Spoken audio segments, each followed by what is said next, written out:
قریبیوں کے قریب ہوں، میرا پیر مولا حسین ہے، جو عدو بنے گئے رسول کی، بے ادب ہوئی جو بطول کے،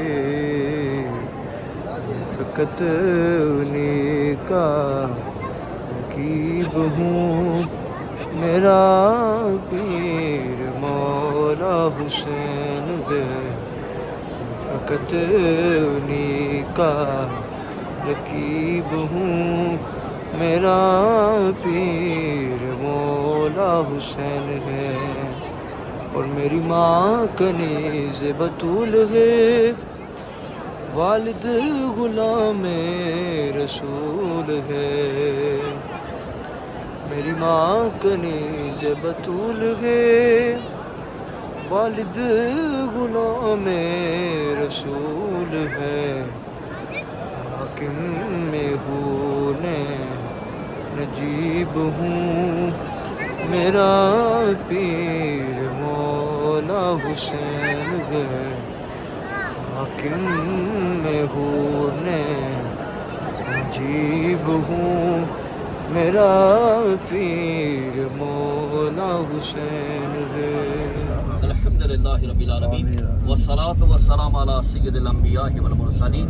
اے مالک کائنات، تیرا احسان، تیرا ہی کرم تھا، تو نے اپنے محبوب نبی صلی اللہ علیہ وسلم کے صدقے سے، اپنے محبوب کی آل کے صدقے سے نجف و کربلا کی سرزمین پہ یا اللہ تو نے ہمیں مقدس مقامات کی زیارت کا شرف عطا فرما۔ یا اللہ اس کو اپنی بارگاہ میں مقبول فرما، یا اللہ اس سارے سفر میں خیر و عافیت فرما، یا اللہ ہماری التجاؤں کو اپنی بارگاہ میں شرف قبولیت فرما، یا اللہ یہ سفر جب تک ہم زندہ ہے یا اللہ اسی طرح جاری و ساری رکھنا، یا اللہ ہماری اولادوں، ہماری نسلوں کو یا اللہ ان ہستیوں کے مزار پہ آنے کی توفیق عطا فرما، یا اللہ ان کی محبت میں ہمیں یا اللہ ہماری زندگی گزارنے کی توفیق عطا فرما، انہی کی محبت میں ہمارا دنیا سے اختتام بھی فرمانا، یا اللہ ہماری نسلوں میں ایسا کوئی گستاخ نہ پیدا فرمانا جو ان کی محبت سے دور ہو، ہمیں وہ یا اللہ اولاد، وہ ہماری نسلیں ہوں جو ان کی محبت میں یا اللہ زندگی گزاریں اور اسی پہ اختتام۔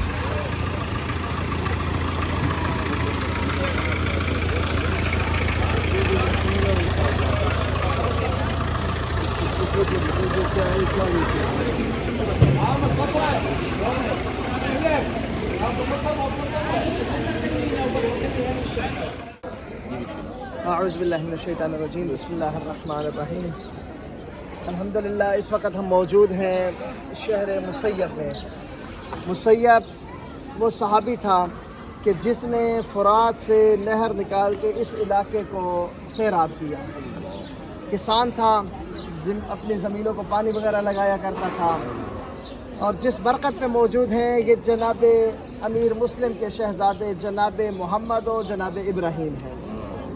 جب جناب امیر مسلم کو مظلوم کربلا نے سفیر بنا کے بھیجا، اس وقت جناب امیر مسلم کے ساتھ یہ دونوں شہزادے مدینہ سے روانہ ہوئے، پہنچے ہیں کوفہ میں۔ مختلف روایات کے مطابق 30,000، 80,000 یا 90,000 لوگوں نے جناب امیر مسلم کے ہاتھ پہ بیعت کی۔ میں کہا کرتا ہوں کہ نماز عشاء سے جب فارغ ہوئے، کوفہ مسلمانوں سے بھرا ہوا تھا لیکن مسلم تنہا تھا،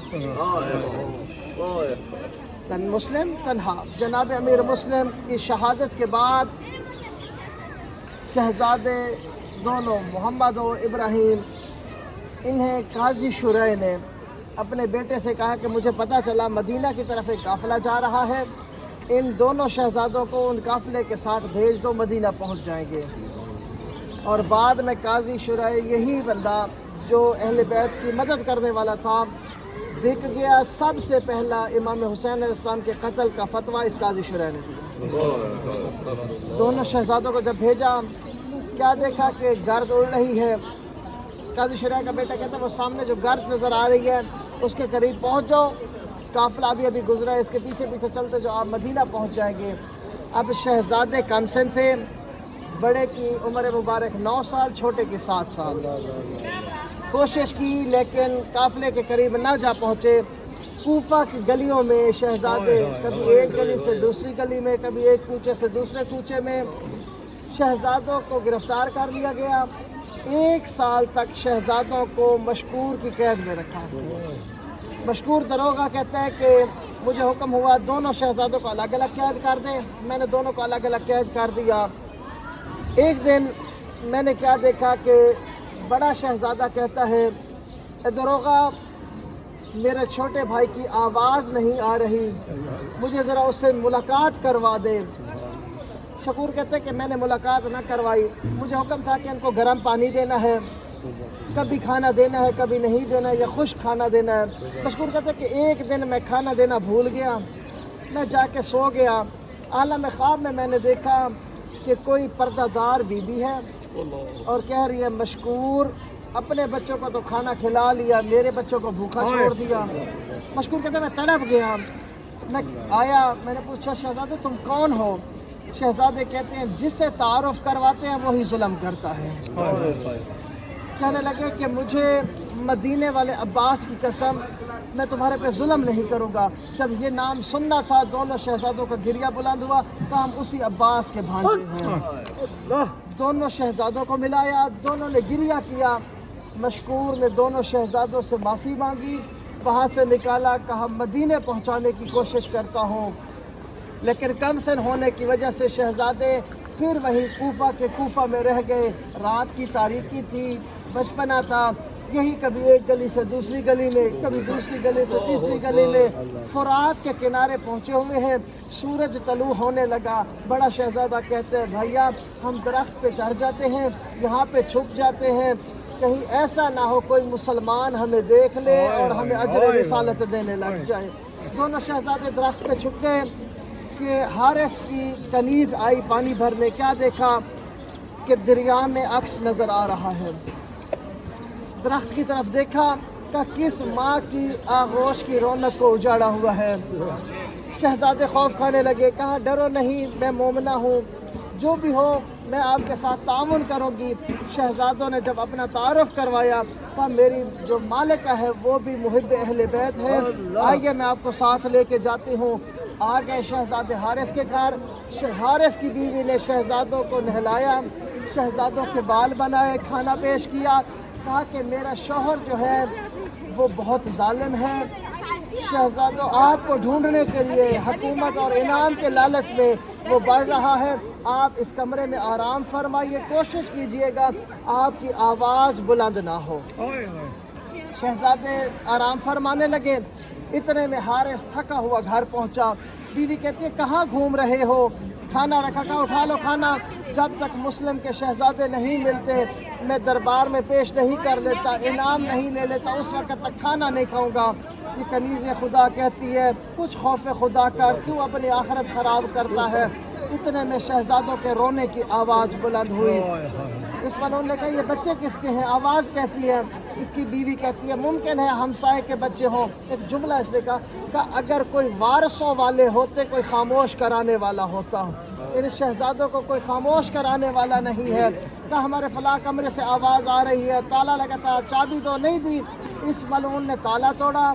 अब रात की तारीकी में इसने कमरे में हाथ मारना शुरू किया। वो जो वारिस कुरान थे, जो कुरान पहुंचा रहे थे, अल्लाह का पैगाम पहुंचा रहे थे कि यतीम पे जुल्म न करना, उन शहजादों को इसने बालों पे हाथ रखा, ऐसे बुलंद किया कि ज़मीन छूट गई। दोनों शहजादे एक दूसरे के गले लग के कह रहे थे, बाबा ख्वाब में आए हैं। बाबा ने कहा मैं तुम्हें लेने आया हूँ, बहुत जल्दी मेरे पास आ जाओगे। इस हारिस मलून ने शहजादों को अपने घर सतून के साथ बांधा, सारी रात जुल्म करता रहा। जैसे सुबह हुई शहजादों को लेके चला, बीवी आगे आई, कहा ये जुल्म तुम्हें नहीं करने दूंगी, तुम्हें कत्ल नहीं करने दूंगी। बेटा आगे बढ़ा, गुलाम आगे बढ़ा, किसी की न मानी। इस मलून ने शहजादों को ले आया फुरात के किनारे। बड़े शहजादे पे तलवार चलाना चाहिए, छोटा शहजादा आगे हो गया। कहा बड़े भाई वालिद की जगह पे होते हैं, पहले मुझे कुर्बान कर। छोटे को कुर्बान करने लगा। बड़ा आके कहा چھوٹے بھائی بیٹوں کی جگہ پہ ہوتے ہیں، پہلے مجھے قربان۔ اس ملعون نے ایسا وار کیا، دونوں شہزادوں کے سر تن سے جدا ہوئے۔ اس ملعون نے دونوں کے لاشیں دریائے فرات میں ڈال دیے۔ کہاں کوفہ، کہاں مسیب، شہزادوں کے لاشیں دریا میں الٹ سمٹ تیرتے لگے۔ تیرتے تیرتے جب مسیب پہنچے ہیں، اس مسیب نے دیکھا 2 لاشیں ہیں جو الٹ سمت پہ آ رہے ہیں۔ مسیب آگے بڑھا، لاشیں دور ہو جاتے ہیں۔ پھر مسیب پیچھے ہٹتا ہے، لاشیں قریب آتے ہیں۔ پھر دریا میں اترتا ہے، لاشیں دور ہو جاتے ہیں۔ مسیب کہتا ہے جو کوئی بھی ہو، لگتے بہت شریف ہو، مجھے مدینے والی سادات کی قسم، آ جاؤ تمہیں تکلیف نہیں دیتا۔ پتہ نہیں کوئی اتنے ڈرے ہوئے تھے شہزادے، مدینے والوں کا نام سنا، قریب آئے۔ مسیب نے شہزادوں کو نکالا، یہاں پہ دفن کیا، دھڑ یہاں پہ دفن ہے۔ دونوں شہزادوں کے سر مسجد حنانہ میں دفن ہے، جہاں کہ اب زیارت کر چکے ہیں دونوں